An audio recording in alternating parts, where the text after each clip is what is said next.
আন্তর্জাতিক call centre প্রতারণা চক্রের হদিশ পেতে রাজ্যের 10টি জায়গায় হানা দিয়েছে ED.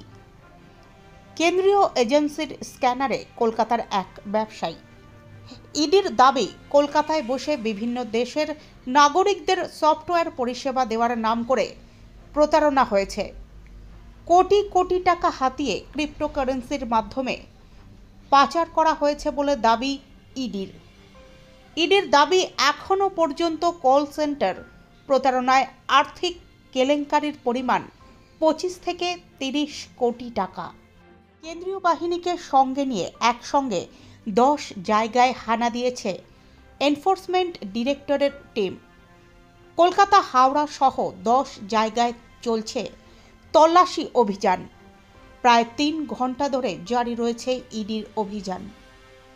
Ballygunge, Topsia, picnic garden, Salt Lake, sector 5 এইসব জায়গাতেও পৌঁছে গিয়েছে ইডির টিম।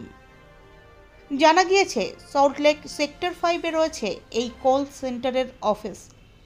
রাজারহাট, নিউ টাউন, বাগুইআটিতেও চলছে ইডির তল্লাশি অভিযান। একাধিক নথি এবং তথ্য উদ্ধার হয়েছে।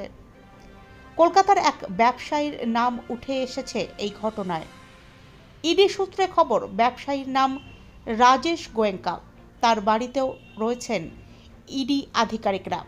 ভিআরএম বিজনেস প্রাইভেট লিমিটেড নামে একটি সংস্থাও কেন্দ্রীয় এজেন্সির নজরে রয়েছে।